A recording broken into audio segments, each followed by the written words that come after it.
want you to listen to something for me.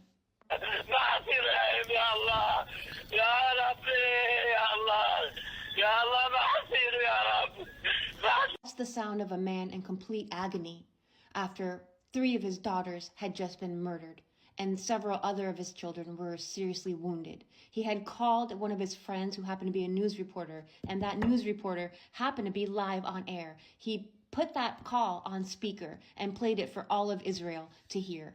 Dr. Abuelish was screaming for help. Someone come help me. Someone come send an ambulance, because he couldn't get through all the bombing and the shelling. And that reporter did help him. And he got to the hospital. But 3 of his children and his niece died almost instantly. Now this is not, the most unusual of stories until you learn the details. Some of them are going to sound familiar. Some of them are not. 2 days prior to Dr. Abulish's house being bombed, there was a tank situated outside his building. And he was freaking out. There was a war going on. This was in 2009. He called everyone he knew. He said, tell them who I am.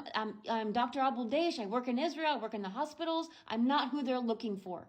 And that tank left, only to return 2 days later and drop 2 bombs on Dr. Abulish's house. Now, they said in the beginning, we weren't there, that wasn't us, that it was the H group. Then they said, well, we saw suspicious figures in that building and they're storing weapons. That also wasn't true. The official story that they came out after their little investigation was that there was shooting coming from the building next door. But if you look at the images of this house, the building next door was never shot down, was never bombed. Just Dr. Abulish's 2nd floor apartment. Now, all of that is the familiar part. Here's the unfamiliar part. Dr. Abuelish was raised in a refugee camp, poor as fucking dirt.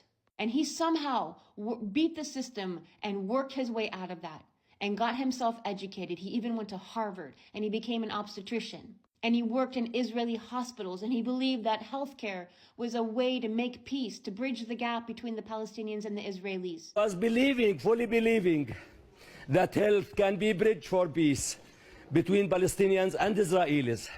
Within the borders of the hospital, all are equal. Why not to be outside equal? Why not? My children. But obviously the Israelis did not feel that way. Because no matter how peaceful you are, no matter how unaffiliated with the conflict you are, it doesn't matter because you're Palestinian. And just like today, the United States accepted the results of that investigation and just said, oops, I guess it was a big mistake. Sorry about that. Sorry that 3 of your daughters are fucking dead. No one faced charges. Nothing happened. And the same shit happens today over and over and over again, even though the same shit was happening 15 years ago, 25, 35, 55, 75.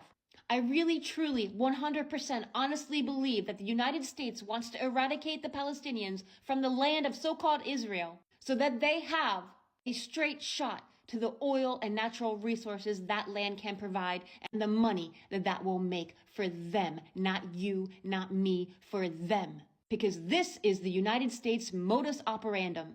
Take over a country, control them in some way, and then take their natural resources so the rich can get rich. Not you, not me, the rich. And then make us pay for it while they're at it with our tax dollars. I am so sick of this shit, but I will never stop fighting or talking about it or reading about it. And this right here was an excellent book. It's the story of Dr. Abuelish. I highly recommend it. And as always, free Palestine.